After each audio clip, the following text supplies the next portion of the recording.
Cette crise notée dans l'éducation, Moustapha Diakhaté, cette crise inquiète parents et élèves.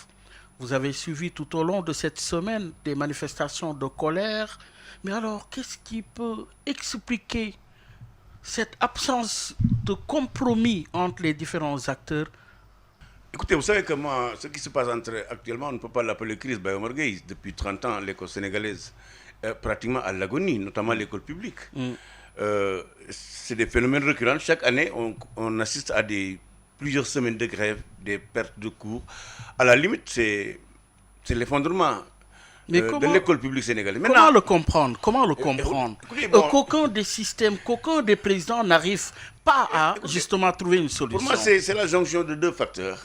D'abord, de l'irresponsabilité du gouvernement actuel qui avait signé des accords avec le mouvement syndical et qui manifestement ne les a pas respectés.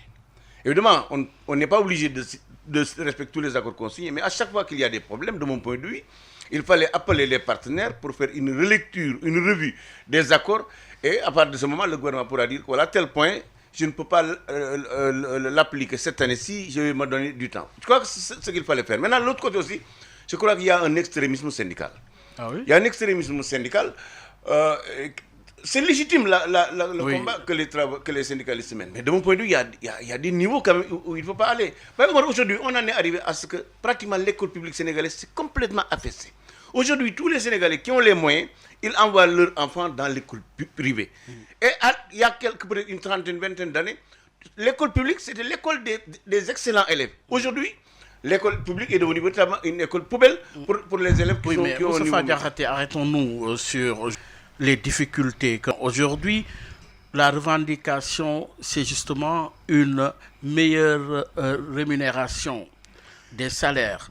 Aujourd'hui, il y a une désarticulation dans le système de rémunération des salaires qui peut expliquer et justifier cette revendication qui, selon vous, est-elle légitime?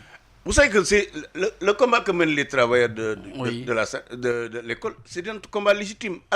Même, ce n'est même pas un combat pour la rémunération, c'est un combat pour l'équité salariale dans la fonction publique. Justement. Et ce combat est légitime parce qu'il y a une désarticulation, il y a des écarts de salaire inouïs pour les agents d'un même état, d'un même corps et d'un même état. Vous regardez, un enseignant qui a son bac plus 5, et un autre qui est sorti de l'école, de la faculté de droit, qui est au centre de formation judiciaire, ils sont tous chacun bac plus 5. L'un a une indemnité d'éducatif de 800 000 francs, ce que même l'enseignant peut-être doit travailler pendant 20 ans pour l'avoir comme net. Je crois que c'est cette inégalité-là qui, de mon point de vue, est inacceptable. Maintenant, ce que je sais, c'est que le gouvernement du Sénégal ne peut pas aligner tous les enseignants qui ont bac plus 5 au même niveau que les magistrats.